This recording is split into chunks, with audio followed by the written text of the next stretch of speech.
Hello good evening, क्या हाल चाल आप लोगों का? बढ़िया। देखिए, तो आज हम लोग जो है कंटिन्यूटी का लास्ट लेक्चर करने वाले हैं, जिसमें कि आप लोग पढ़ेंगे क्वेश्चन जो कि प्रीवियस ईयर में पूछा गया है। पिछले साल जैसे 2019 में या 2020 में जो क्वेश्चन सब पूछा गया है, अच्छा क्वेश्चन जेईई मेंस में और एडवांस में, वैसा क्वेश्चन, वो सारा क्वेश्चन हम लोग कवर करने वाले हैं आज कुछ।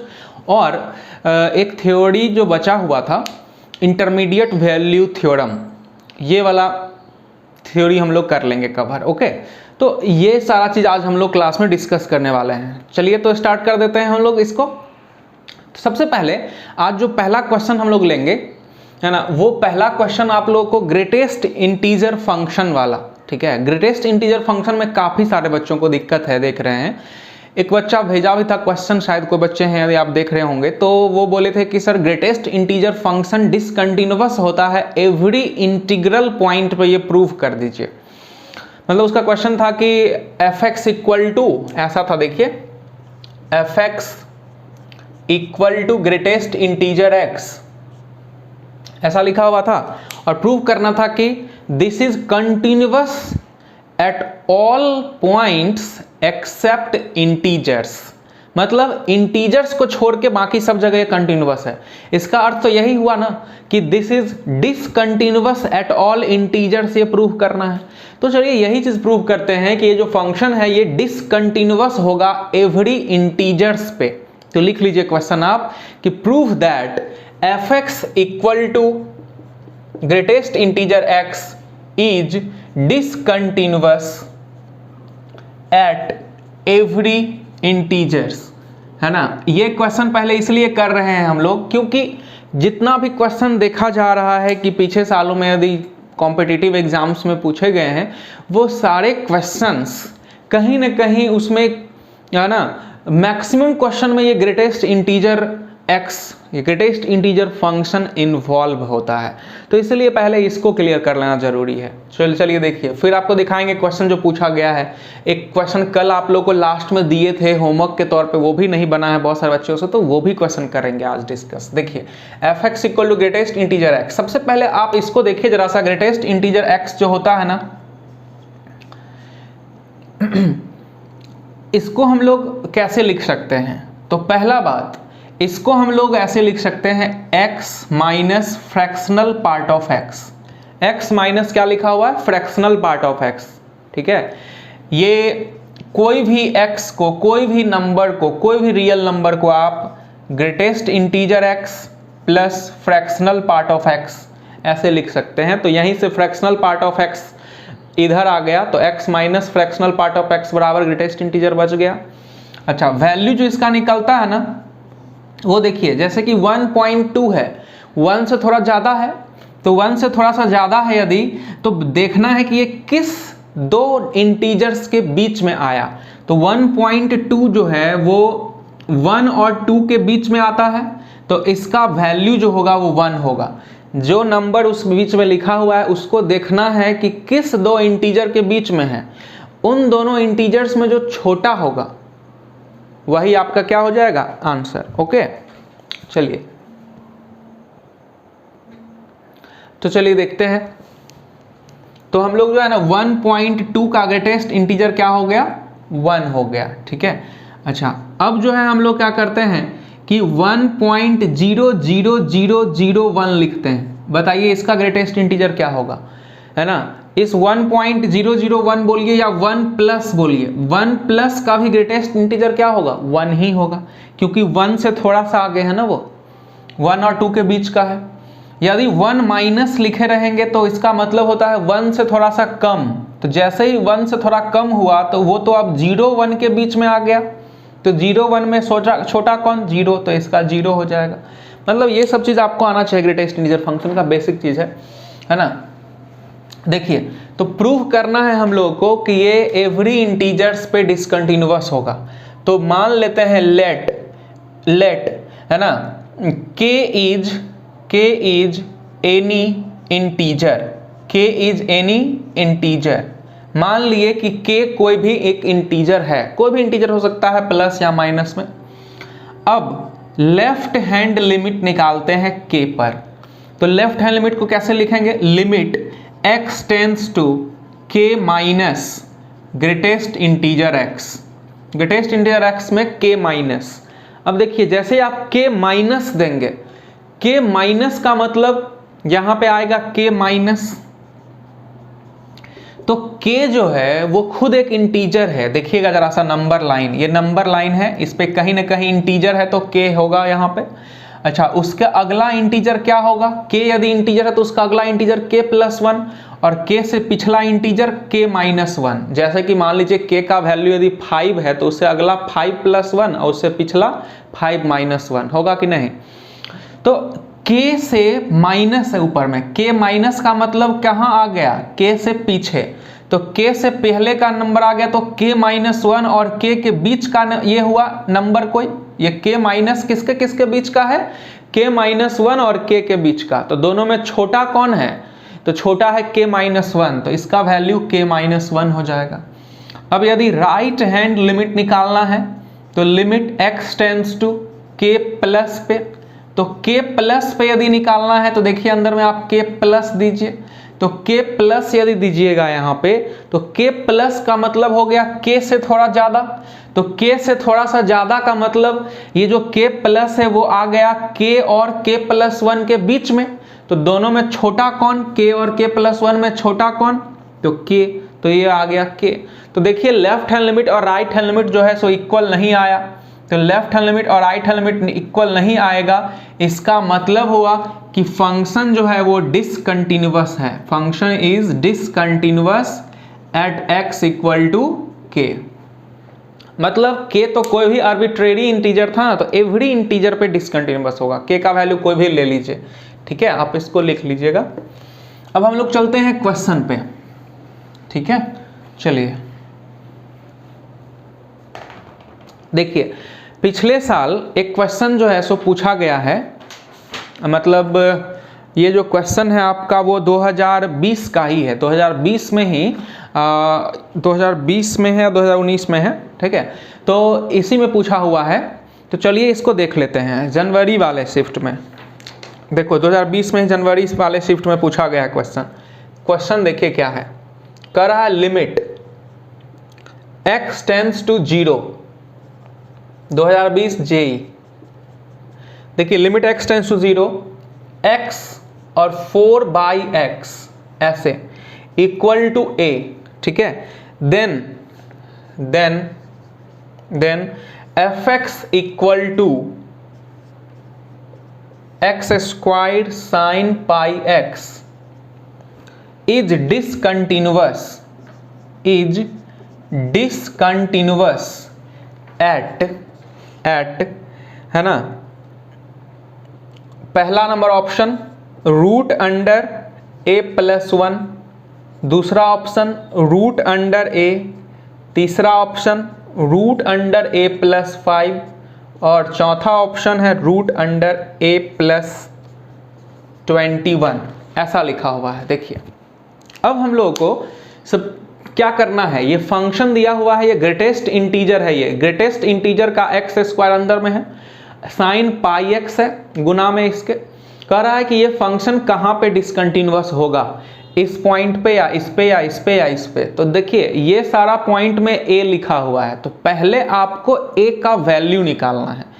यदि आप a का वैल्यू निकाल लेते हैं उसके बाद ये सारा पॉइंट आपको पता चल जाएगा कि क्या क्या है, तो फिर ऑप्शन में जो जो पॉइंट रहेगा उस पे चेक कर लेंगे कि कहाँ पे ये वाला फंक्शन डिसकंटिन्यूअस होगा, है ना।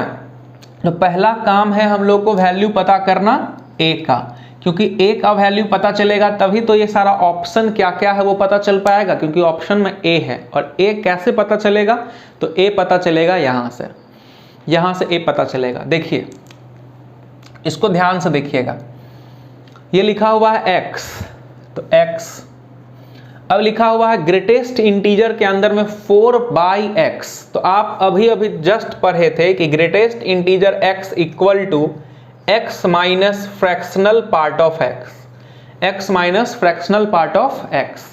तो इसको हम लोग लिख सकते हैं, ये फ्रैक्शनल पार्ट नहीं है, ब्रैकेट जो अभी देने वाले हैं ना वो सिंपल ब्रैकेट दे रहे हैं, ठीक है, ये सिंपल ब्रैकेट है, ये कोई भी ब्रैकेट ग्रेटेस्ट इंटीजर या फ्रैक्शनल पार्ट कुछ भी नहीं है, सिंपल ब्रैकेट।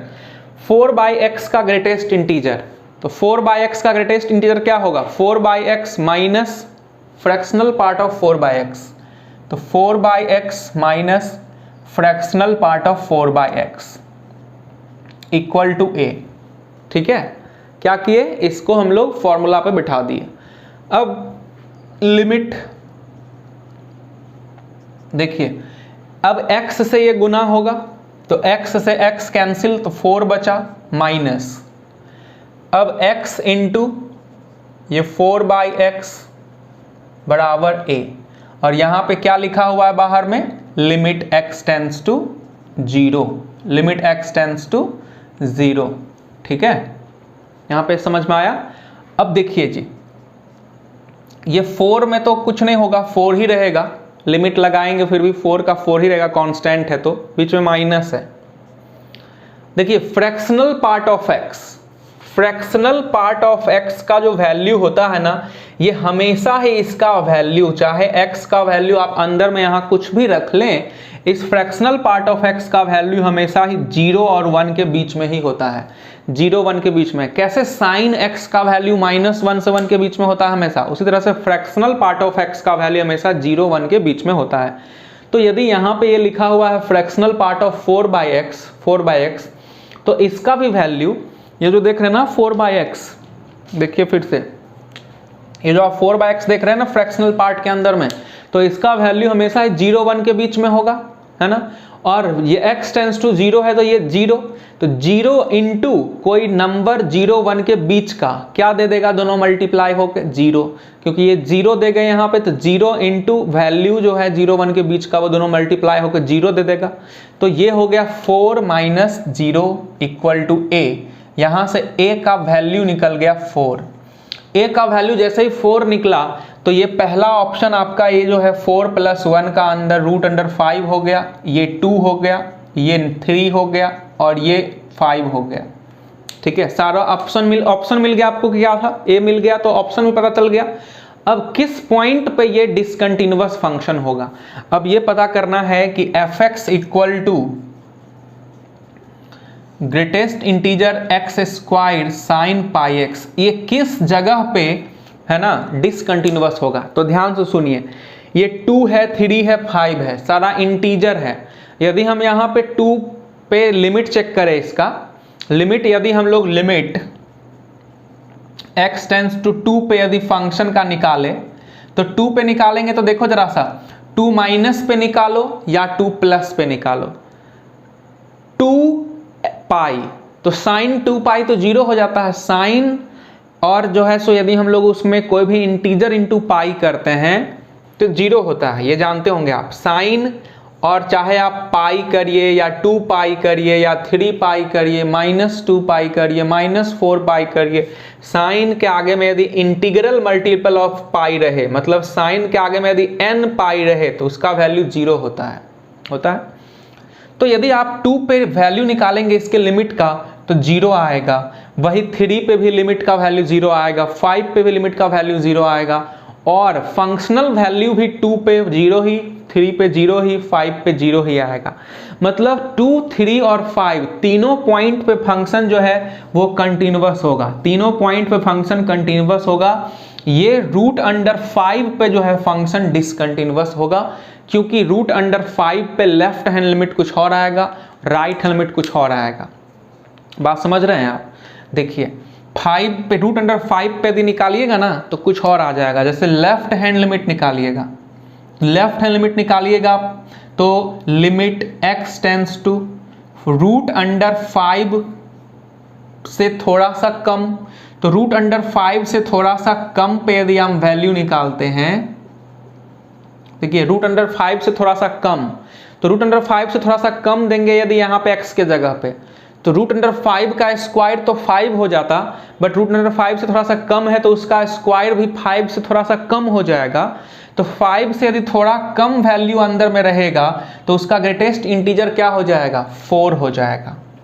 और 4 इंटू साइन रूट 5π, ये होगा लेफ्ट हैंड लिमिट।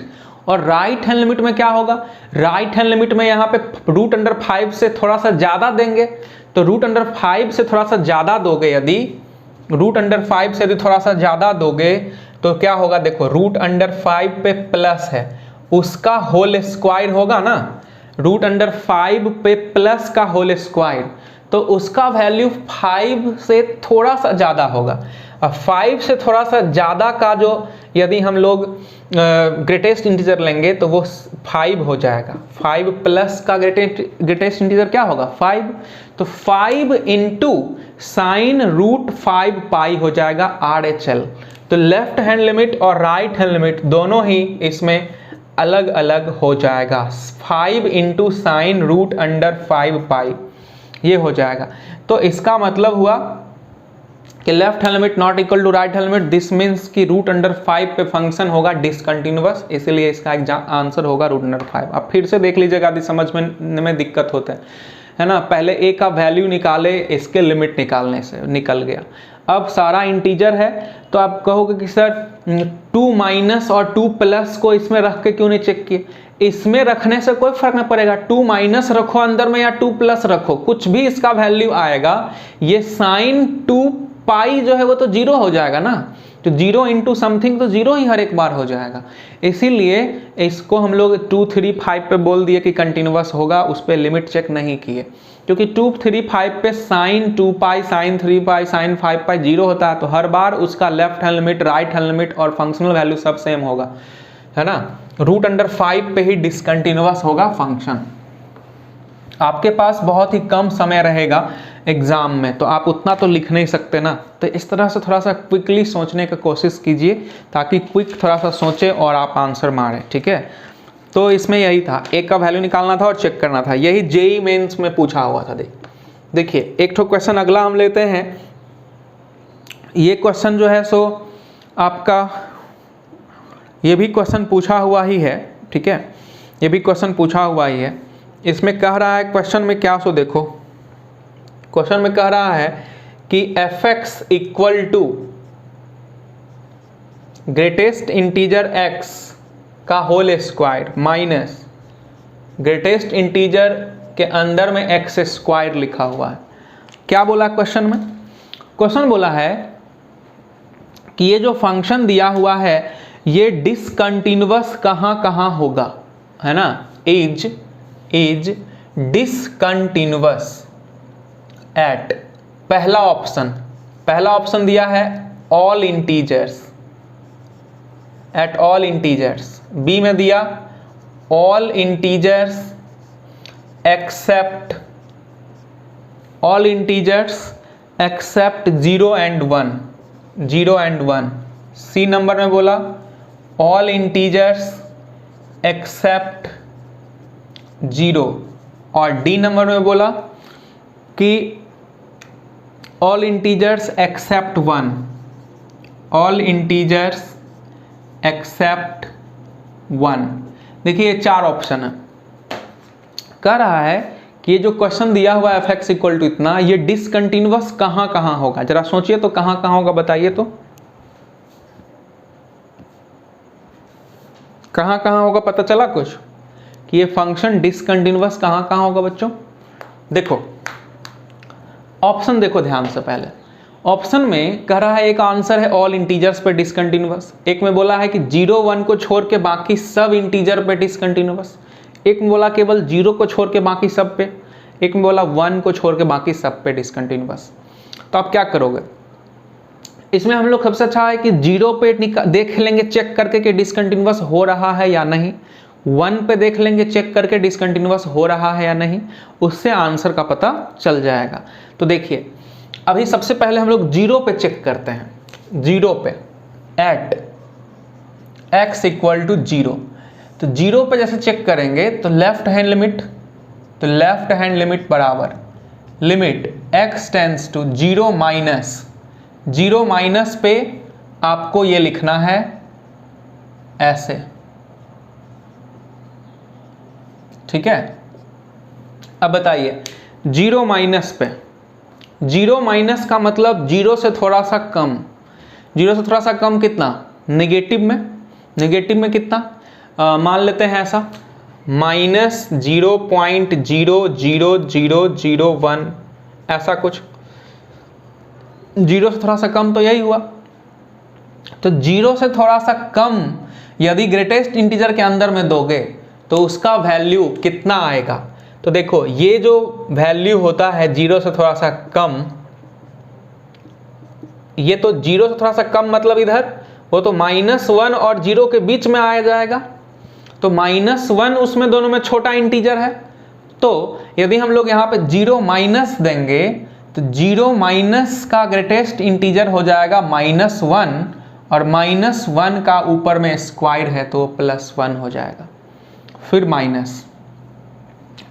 अब 0 माइनस का स्क्वायर करोगे तो 0 माइनस का स्क्वायर क्या होगा, तो निगेटिव का स्क्वायर तो पॉजिटिव हो ही जाएगा। 0 माइनस का स्क्वायर मतलब ये इसका स्क्वायर करेंगे तो पॉजिटिव तो हो ही जाएगा, बट जो नंबर रहेगा ना वो स्टिल 0 से बहुत ही करीब रहेगा। इसका स्क्वायर करने पे ऐसा नहीं कि 1 से बड़ा हो जाएगा, 0 से ही थोड़ा सा जस्ट आगे होगा, ये यहाँ पे आ जाएगा, ठीक है, 0 से थोड़ा सा बड़ा आएगा।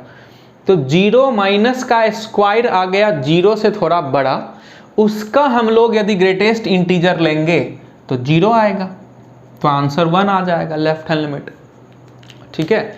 यदि आपको इस तरह में दिक्कत है तो आप ये भी तरीका अपना सकते हैं लेफ्ट हैंड लिमिट के लिए। देखिए limit x tends to 0 minus आप लिखते हैं तो लेफ्ट हैंड लिमिट निकालने का एक और तरीका है h से, h टेंस टू 0 और फंक्शन का वैल्यू 0 माइनस h पे, ऐसे, ठीक है। ये भी लेफ्ट हैंड लिमिट निकालने का तरीका है। तो अब हम लोग 0 माइनस h देंगे क्वेश्चन में, तो 0 माइनस h का मतलब क्या हुआ, -h। 0 माइनस h का मतलब क्या, -h। तो -h आप इसमें दे देंगे तो -h का स्क्वायर माइनस h का स्क्वायर हो जाएगा h का square, limit h tends to 0। अब आप उसी तरह से यहाँ भी बनाइए, h का वैल्यू जैसे 0 दीजिएगा तो -0 मतलब हो गया 0 से थोड़ा सा कम, तो माइनस, और यदि 0 से थोड़ा सा कम हो गया यदि वो, तो उसका ग्रेटेस्ट इंटीजर फिर से क्या हो जाएगा भाई, -1 का स्क्वायर क्या हो जाएगा, +1, तो वही लिखे हैं +1। अच्छा, -0 का स्क्वायर 0 से थोड़ा सा ज़्यादा, उसका फिर ग्रेटेस्ट इंटीजर 0, तो वही चीज़ हो जाएगा फिर से, ठीक है, ऐसे बना सकते हैं। अच्छा, अब हम लोग इसमें राइट हैंड लिमिट निकालते हैं 0 पे। तो देखिए right hand limit x tends to 0 plus पे, ठीक है, 0 प्लस पे निकालते हैं इसका वैल्यू। देखो 0 प्लस पे, तो 0 प्लस पे फैन ऑन कर दे रहा है, ठीक है, थोड़ा गर्मी लग रहा था। अब देखो 0 प्लस यहाँ पे दो जी, ध्यान से सुनो, 0 प्लस का मतलब क्या होता है पहले पता है ना, नंबर लाइन पे ध्यान दीजिए। 0 प्लस का मतलब 0 से थोड़ा सा बड़ा, तो 0 से थोड़ा सा बड़ा है तो मतलब 0 और 1 के बीच में है। यदि यहाँ पे आप 0 प्लस देते हो तो 0 1 के बीच के ग्रेटेस्ट इंटीजर का वैल्यू क्या होगा, 0 होगा। तो यहाँ पे यदि हम लोग को देखा जाए तो ये 0 हो जाएगा इसका वैल्यू, और उसका स्क्वायर है फिर माइनस। अब 0 के प्लस का स्क्वायर, 0 से थोड़ा सा बड़ा संख्या रहेगा ना, उसका यदि स्क्वायर कीजिएगा, जैसे ये 0 थोड़ा सा बड़ा संख्या, इसका स्क्वायर कीजिएगा तो 0 1 के बीच का ही संख्या मिलेगा और छोटा हो जाएगा बल्कि। तो 0 1 के बीच का संख्या का ग्रेटेस्ट इंटीजर क्या होगा जी, 0 होगा।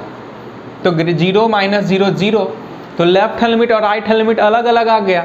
इसका मतलब function is discontinuous at x equal to 0। अब देखिए फंक्शन यदि डिसकंटिन्यूअस है 0 पे, फंक्शन यदि डिसकंटिन्यूअस है 0 पे, तो ये तो ऑप्शन होगा नहीं, ये ऑप्शन होगा नहीं, ये ऑप्शन होगा नहीं, तो ऑप्शन क्या हो गया, यही होगा। देख लीजिए ये तीनों ऑप्शन ऐसे छट गया। 0 पे डिसकंटिन्यूअस नहीं है, सॉरी 0 पे फंक्शन जो है वो डिसकंटिन्यूअस है। तो पूछ रहा था क्वेश्चन में कि फंक्शन डिसकंटिन्यूअस है ऑल इंटीजर्स पे, बताइए ऑल इंटीजर्स पे फंक्शन डिसकंटिन्यूअस है, तो 0 पे चेक किए हैं यदि आप, तो ये ऑप्शन तो खत्म, ठीक है, क्योंकि इसमें बोला था कि ऑल इंटीजर्स पे डिसकंटिन्यूअस है सिवाय 0 के, तो 0 के छोड़ के यदि सब पे बोल रहा है ये डिसकंटिन्यूअस है 0 1 को छोड़ के, ये तो गलत बात है क्योंकि 0 पे भी डिसकंटिन्यूअस है, तो ये ऑप्शन तो ऐसे ही खत्म। इसका भले ही बोल सकते हैं कि सर एक बार और चेक करना पड़ सकता है कि 1 पे भी चेक कर लेते हैं, चलो चेक कर लेंगे,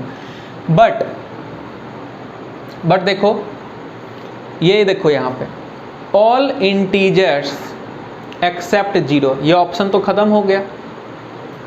ये फंक्शन डिसकंटिन्यूअस है 0 को छोड़कर, तो गलत बात है ना, क्योंकि 0 पे फंक्शन डिसकंटिन्यूअस आया है, 0 को छोड़कर कैसे। अब हम लोग 1 पे निकाल ही लेते हैं, चलो 1 पे दिखा देते हैं आपको निकाल के, 1 पे चेक कर लेते हैं। देखो 1 पे तो left hand limit x tends to 1 minus पे जो होगा वो ऐसे देखो, अब जरा सोचो 1 माइनस दो, 1 माइनस का मतलब 1 से थोड़ा सा कम 0.99, 0.9 का ग्रेटेस्ट इंटीजर कितना होगा 0 होगा, तो 0 का स्क्वायर माइनस यहाँ पे 1 से थोड़ा सा कम का स्क्वायर दो, 1 से थोड़ा कम 0.9 का स्क्वायर 0.81 होगा, 0.9 का स्क्वायर 0.81, तो 0.81 का ग्रेटेस्ट इंटीजर 0 ही होगा, तो लेफ्ट हैंड लिमिट 0 हो गया। अब right hand limit x tends to 1 plus, अब बताइए 1 से थोड़ा सा बड़ा संख्या 1.1, तो 1.1 का ग्रेटेस्ट इंटीजर 1 होता है, क्योंकि 1 से थोड़ा सा बड़ा यदि संख्या है इसका मतलब है कि 1 से आगे चला गया, वो यहाँ पे आ गया, तो 1 से थोड़ा सा आगे का संख्या है यदि है तो 1 2 के बीच में आ गया, तो उसका ग्रेटेस्ट इंटीजर क्या होगा 1 होगा, तो 1 का स्क्वायर माइनस 1 से थोड़ा सा बड़ा संख्या है यदि उसका स्क्वायर करेंगे तो 1 से थोड़ा सा बड़ा संख्या ही मिलेगा, और उसका स्क्वायर करने पे जो है सो 1 से थोड़ा सा बड़ा संख्या है तो उसका ग्रेटेस्ट इंटीजर 1 मिलेगा, तो 0।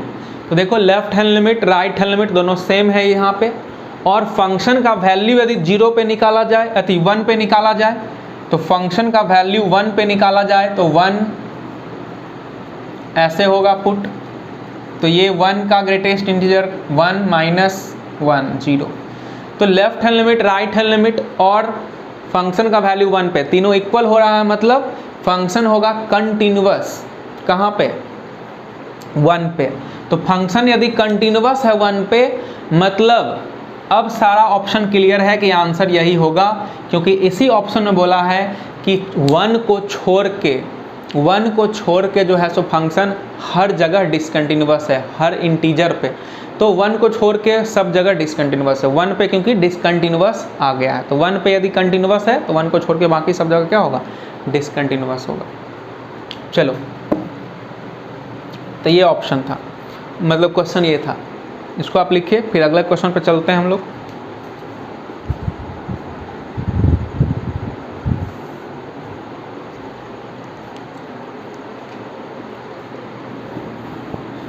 तो ये क्वेश्चन जो पूछा हुआ था ये बहुत पहले का पूछा हुआ था।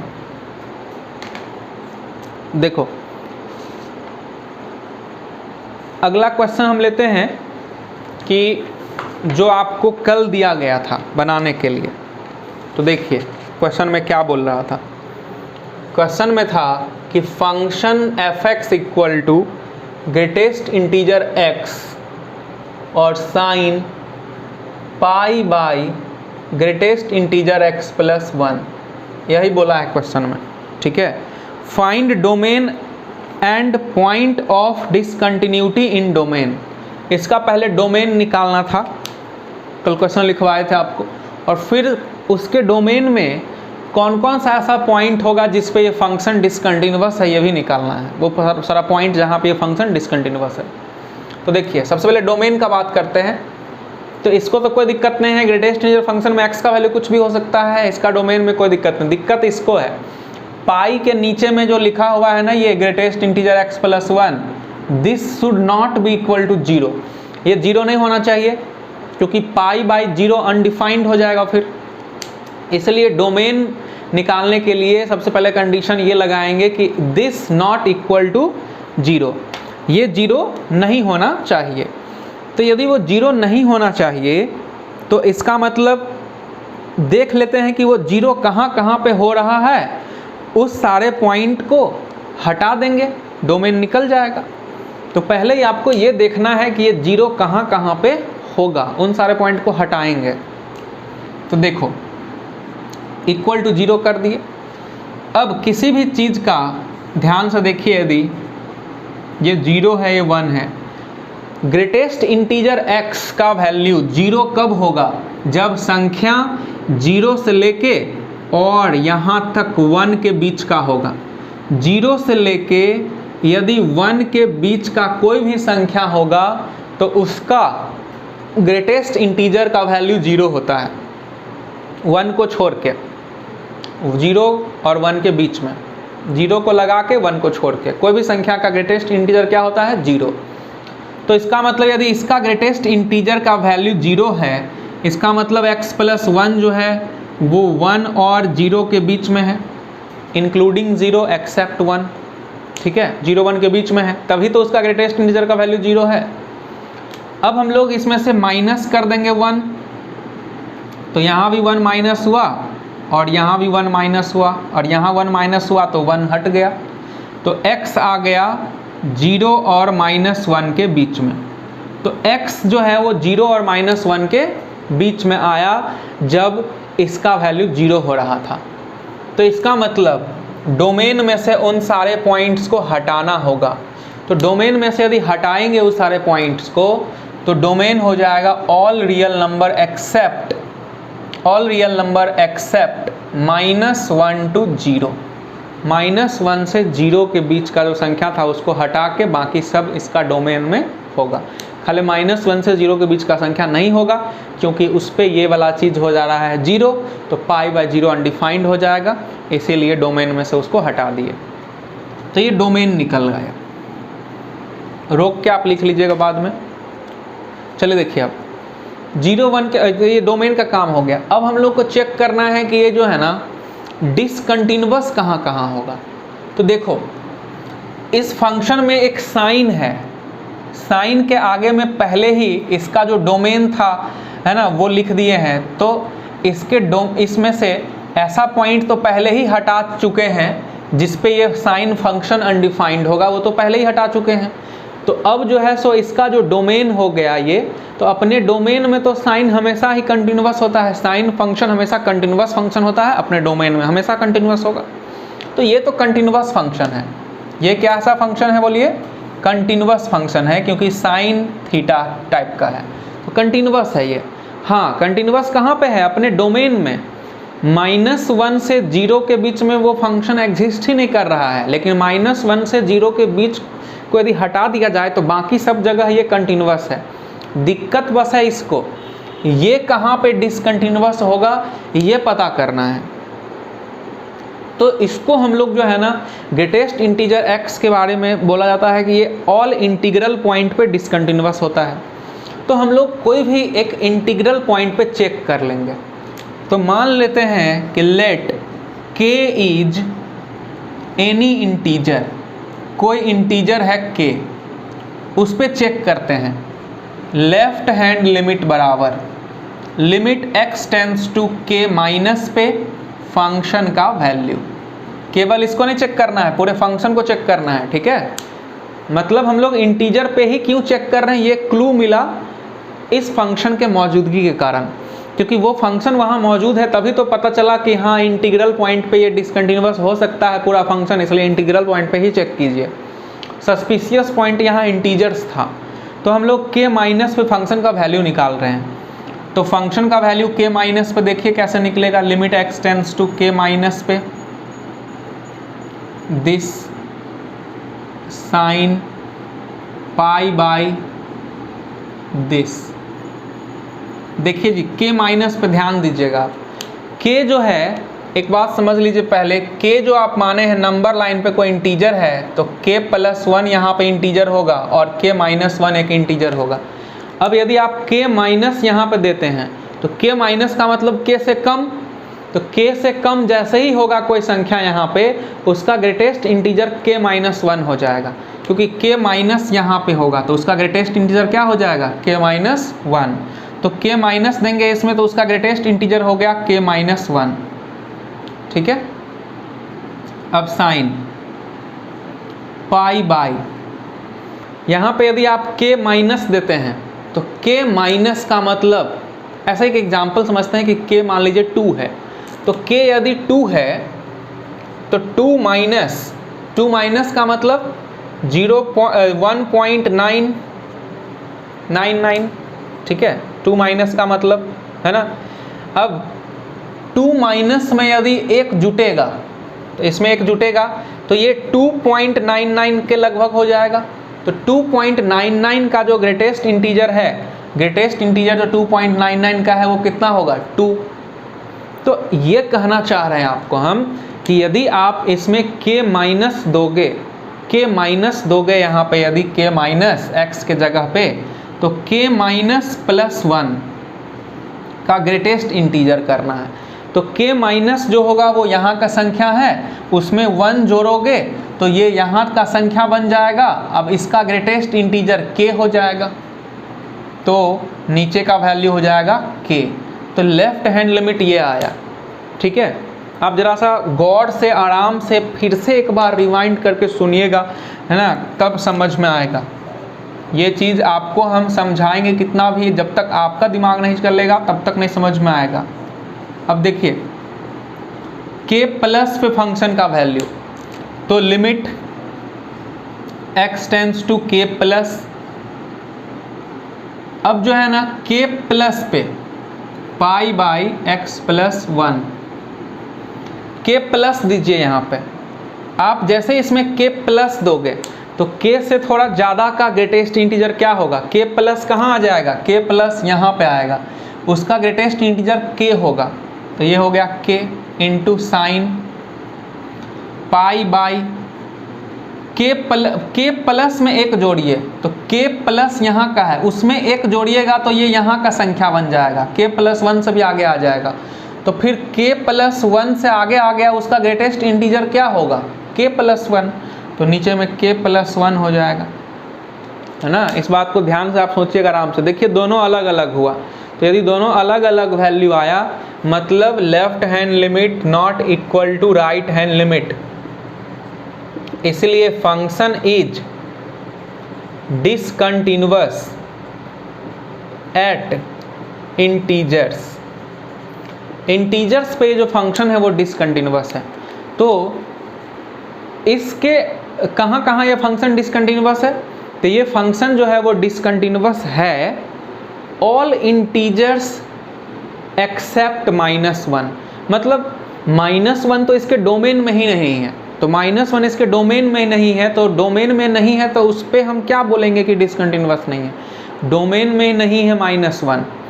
तो बाकी सब जगह पे सारे इंटीजर पे ये फंक्शन डिसकंटिन्यूअस है।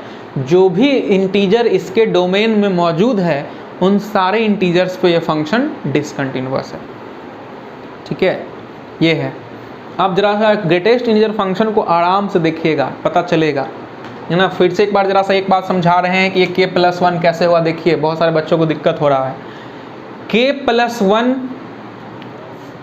कैसे हुआ, तो k प्लस वहाँ डालो, देखो जरा सा, k प्लस 1, इसमें k प्लस डाले हैं x के जगह पे, तो k प्लस में यदि 1 जोड़ेंगे तो k प्लस कहाँ का संख्या है, यहाँ का संख्या है k प्लस, उसमें 1 जोड़ेंगे तो एक स्टेप आगे जाएगा, तो इसको भी पार करके यहाँ आ जाएगा, क्योंकि ये बीच का दूरी 1 है ना, तो 1 जोड़िएगा तो ये यहाँ आ जाएगा। तो अब ये जो आ गया वो k प्लस 1 से भी थोड़ा ज़्यादा हो गया, तो k प्लस 1 से भी ये ज़्यादा संख्या थोड़ा हो गया, उसका ग्रेटेस्ट इंटीजर क्या होगा, k प्लस 1 ही होगा, क्योंकि जिस दो इंटीजर के बीच में होता है नंबर, उसका ग्रेटेस्ट इंटीजर लेने पे उसमें जो छोटा इंटीजर होता है वही होता है आंसर। जैसे 2.1 तो ग्रेटेस्ट इंटीजर 2। चलिए अब समझ गए होंगे आप। तो ये जो है ना फंक्शन डिसकंटिन्यूअस कहाँ पे हुआ? ये फंक्शन डिसकंटिन्यूअस हुआ जो भी इंटीजर्स इसके डोमेन में है उन सारे पे, ठीक है। अब देखिए, अब कुछ क्वेश्चन आपको हम बता रहे हैं जो कि है ना क्वेश्चन इस बार पूछा हुआ है जेई में, बट वो क्वेश्चन आपको सारा लिमिट में ही करवा दिए हैं। जैसे कि एक क्वेश्चन था पूछा हुआ, आप खुद भी चेक कर सकते हैं, लिमिट के क्वेश्चन में हम सारा लिमिट का वैल्यू सॉल्व करवा दिए। ए बी का वैल्यू निकालना था वो सारा, है ना, कुछ नहीं था, बस एल हॉस्पिटल रूल लगाना था।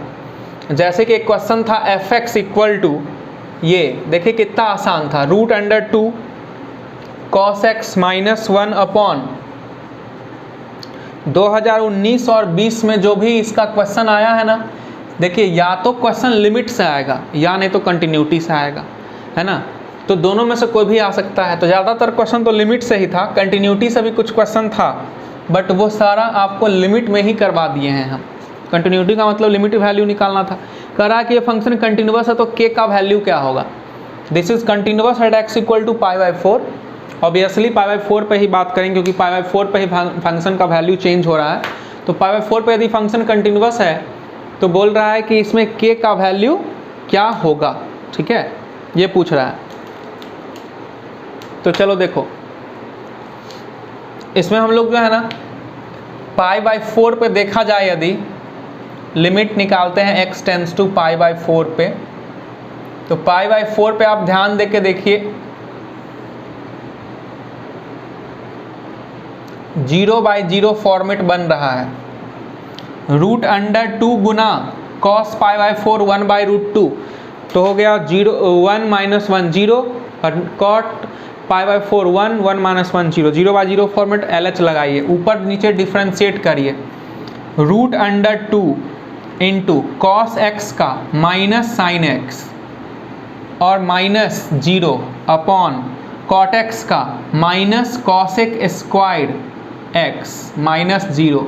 अब इसमें limit x tends to π/4 put करना है, माइनस से माइनस कैंसिल हो गया, √2 इंटू साइन π/4 हो जाता है 1/√2 और यहाँ पे cosec π/4 हो जाता है √2 का square.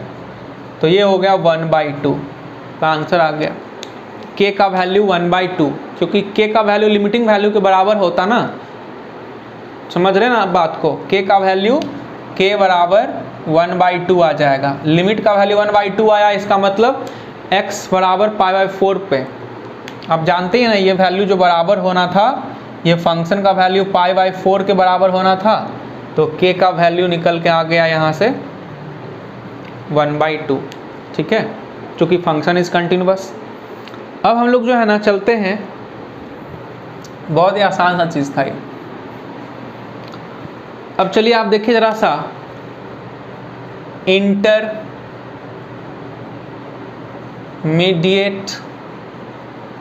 Value theorem. Intermediate value theorem, ठीक है। ग्राफ जरा देखिए,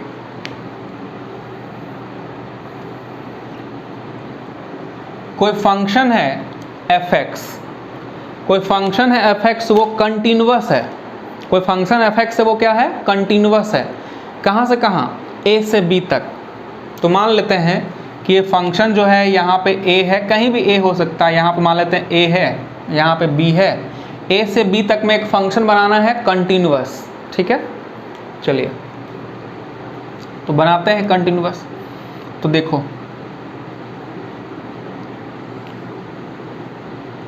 ऐसा बना दिए फंक्शन, कोई कंटिन्यूअस फंक्शन बना दिए, ये पहुंच गया है b तक में। फंक्शन का वैल्यू a पे कितना है? तो a पे है इतना हाइट है a पे, मतलब फंक्शन का वैल्यू a पे लिखें fa, और b पे कितना है? तो b पे जो वैल्यू है फंक्शन का वो है fb। दोनों हाइट सेम हो ऐसा कोई ज़रूरी नहीं है, कुछ भी हो सकता है। चलिए या ऐसा बना दिए एफ बी, फंक्शन का वैल्यू बी पे आप देख रहे हैं इतना ऊंचाई पे और फंक्शन का वैल्यू ए पे, तो फंक्शन का वैल्यू ए पे और बी पे पता है, फंक्शन कंटिन्यूअस है भी देख रहे हैं आप, ए से बी तक में फंक्शन देख रहे हैं ऐसे कंटिन्यूअस है, कहीं ब्रेकिंग नहीं है। तो यदि कोई फंक्शन कंटिन्यूअस है ए से बी के बीच में, ए से बी के बीच में कोई फंक्शन कंटिन्यूअस है और एफ ए और एफ बी अलग अलग है, एफ ए देख रहे हैं आप ये है और एफ बी ये है, फंक्शन का वैल्यू ए पे अलग, फंक्शन का वैल्यू बी पे अलग, तो एफ ए और एफ बी यदि अलग अलग हो तो क्या है कि एफ ए और एफ बी, एफ ए और एफ बी के बीच में, एफ ए और एफ बी के बीच में कोई भी आप, एफ ए बी के बीच में कोई भी आप वैल्यू ले लीजिए, कोई वैल्यू, जैसे कि ये ले लिए एफ सी ले लिए, जैसे एफ सी, ठीक है, कोई भी वैल्यू ले लीजिए आप एफ ए और एफ बी के बीच में, उसके लिए है ना, उसके लिए कम से कम एक एटलीस्ट 1 पॉइंट सी जरूर एग्जिस्ट करेगा, है ना। जैसे कि देखिए जरा सा, ये सी हुआ कि नहीं वैल्यू एक, इसको हम लोग C1 बोल दिए, एक और वैल्यू इधर भी देखिए C2, या फिर इसको आप C1 बोल दीजिए, इसको C2 बोल दीजिए। तो फंक्शन A से और B तक यदि डिफाइन है, मतलब एफ ए और एफ बी के बीच में कोई भी वैल्यू आप ले लीजिए, उसके करस्पॉन्डिंग एक्स एक्सिस पे आपको पॉइंट ज़रूर मिल जाएगा, ठीक है, ये चीज़ है। अब जो है ना, इसमें एक और बात क्या है कि यदि एफ ए और एफ बी दोनों का साइन अलग हो, यदि दोनों का साइन अलग हो, देख लो आप, एफ बी निगेटिव है और एफ ए पॉजिटिव है, तो यदि एफ ए और एफ बी का साइन अलग अलग हो, डिफरेंट साइन हो, एफ ए पॉजिटिव है एफ बी निगेटिव है और ए से बी फंक्शन कंटिन्यूअस है, तो यदि ए से बी कोई फंक्शन कंटिन्यूअस है और एफ ए एफ बी का साइन अलग अलग है, तो एफ एक्स बराबर 0 का एटलीस्ट 1 रूट तो ज़रूर होगा। मतलब ये फंक्शन जो है, ये जो ग्राफ है, वो एक्स एक्सिस को जरूर कट करेगा एक ना एक बार, कम से कम एक बार। जैसे कि इसमें देख रहे हैं आप, एक बार कट किया है, एक्स एक्सिस को यहाँ पे कट किया, तो उसी पॉइंट पे मान लीजिए ये पॉइंट सी है, तो x का वैल्यू यहाँ से c निकलेगा क्योंकि एफ सी इक्वल टू 0 है, ठीक है। फंक्शन का वैल्यू कम से कम एक पॉइंट पे जरूर 0 होगा a और b के बीच में, ठीक है, एक ऐसा पॉइंट जरूर मिलेगा, कम से कम एक पॉइंट, एक से ज़्यादा हो सकता है, एक से ज़्यादा बार कट कर सकता है, क्योंकि मान लो ऐसे यदि है, देखो ऐसे यदि ग्राफ बना दिए हम लोग, तो इस बार क्या है कि एफ बी आप देख रहे हैं निगेटिव है और एफ ए आप देख रहे हैं पॉजिटिव है, तो एफ ए और एफ बी यदि निगेटिव है पॉजिटिव है, अलग अलग साइन यदि है, कोई भी निगेटिव कोई भी पॉजिटिव रहेगा, तो ग्राफ कम से कम एक बार जरूर कट करेगा। इसमें तो 1 2 3 4 5 बार कट किया है, 5 रूट होगा उस फंक्शन का।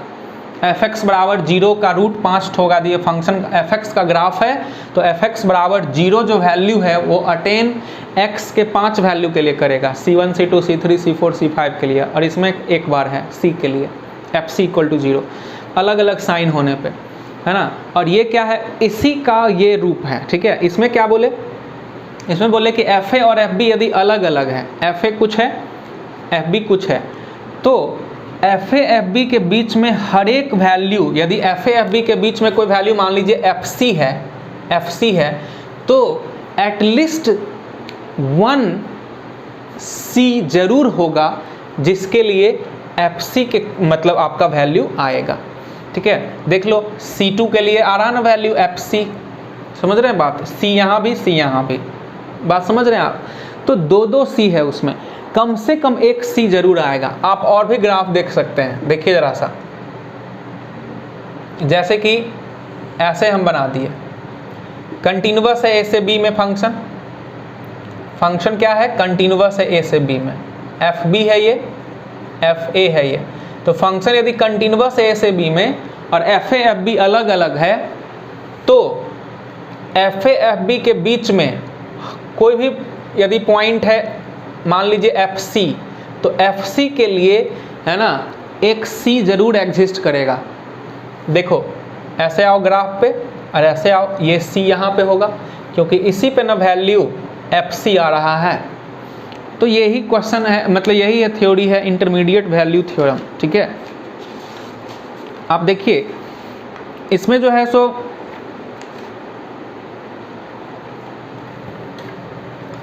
आपको ये लिखा दे रहे हैं एक क्वेश्चन। क्वेश्चन क्या है सो देखो, क्वेश्चन को आप जरा सा लिखिए। देखिए क्वेश्चन में था कि let F X be continuous function, लिखिए क्वेश्चन, आप समझ में आएगा। Let F X be continuous function, ठीक है, डिफाइंड फॉर 1 से 3 if f(x) takes rational values for all x and f2 बराबर 10, then find f1.5।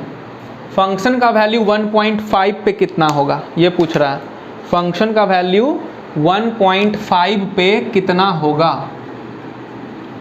देखो फंक्शन जो है कंटिन्यूअस है 1 से 3 के बीच में।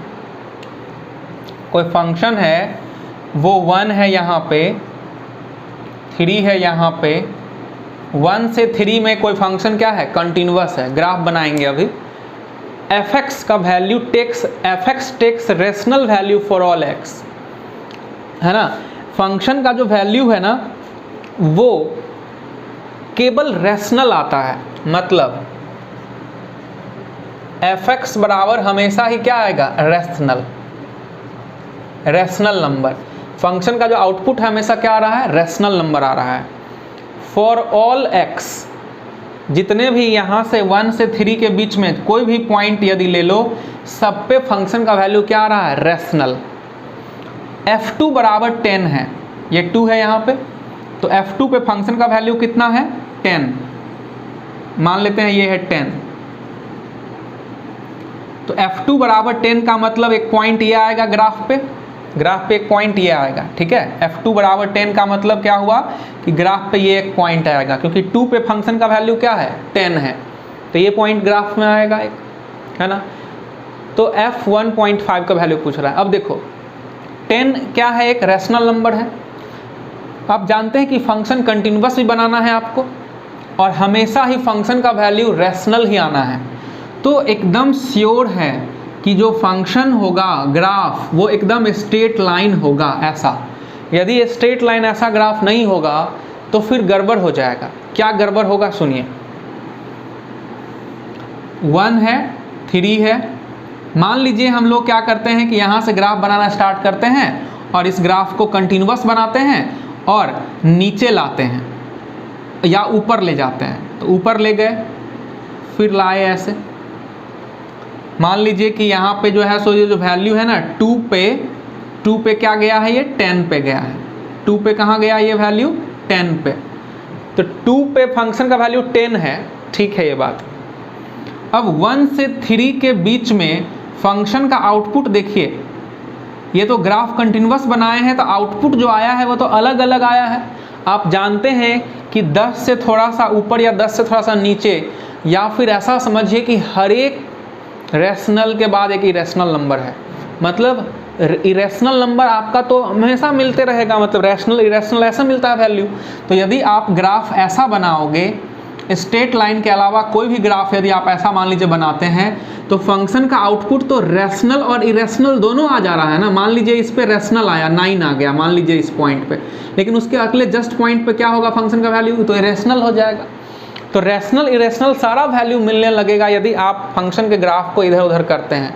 इसका मतलब आपको ग्राफ को एकदम कंटिन्यूअस ऐसे कांस्टेंट बनाना पड़ेगा, क्योंकि कांस्टेंट ग्राफ रहेगा तभी जाके फंक्शन का वैल्यू जो है सो हर एक पॉइंट पे रैशनल आएगा।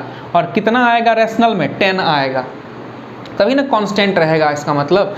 तो कांस्टेंट यदि ग्राफ है तो f1.5 बराबर क्या होगा 10 ही हो जाएगा, क्योंकि 1.5 पे भी फंक्शन का वैल्यू क्या है 10 ही है। 1.5 पे क्या 1.6 पे पूछता, 2.4 पे पूछता, 2.5 पे पूछता, 1 से 3 के बीच में हर एक पॉइंट पे फंक्शन का वैल्यू उतना ही होगा जितना फंक्शन का वैल्यू 2 पे है, मतलब 10 ही होगा। तभी फंक्शन के ये कंडीशन जो है सेटिस्फाई करेगा, समझे। यदि कॉन्टिन्यूअस फंक्शन है और हमेशा फंक्शन का वैल्यू यदि आउटपुट यदि रैशनल नंबर निकल रहा है तो इसका मतलब फंक्शन का जो ग्राफ है वो कांस्टेंट है, सीधा लाइन में होगा फंक्शन का ग्राफ, सीधा स्ट्रेट लाइन होगा, कांस्टेंट फंक्शन है वो fx। तो fx यदि कांस्टेंट फंक्शन है तो कितना है fx बराबर 10, तो fx बराबर 10 है ये फंक्शन, ठीक है, कांस्टेंट फंक्शन। तो इसलिए f1.5 भी क्या होगा 10 ही होगा। बात समझ गया। तो ये था आज का। तो ये थ्योरी को आप एक बार फिर से देखिएगा, है ना। और कल है आप लोग का टेस्ट, कल टेस्ट देना है 8 बजे से, लिंक ओपन हो जाएगा, आपको टेस्ट दे देना है। फिर जो है सो परसों से हम लोग आएंगे फिर से लाइव पढ़ेंगे, है ना। और अगला टॉपिक जो है डिफरेंशियबिलिटी वो पढ़ेंगे सोमवार से, ठीक है। तो आप जो है सो कल टेस्ट का तैयारी कीजिए अच्छे से। आज हम एक और नहीं, आप उतना बनाइए आराम से, कल टेस्ट में जो क्वेश्चन आएगा, है ना, वो आपको फिर कल बता दिया जाएगा वीडियो के माध्यम से कि कितना क्वेश्चन सब क्या क्या आ रहा है कल टेस्ट में, ओके। और सब तैयारी कीजिए अच्छे से, बढ़िया जाएगा। लेवल जो रहेगा वही बोर्ड, जेई मेंस और एनडीए सब के मिला जुला का ही रहेगा, स्टेट लेवल का इंजीनियरिंग एग्जाम होता है ना उसके लेवल का ही रहेगा। चलिए ओके, गुड नाइट।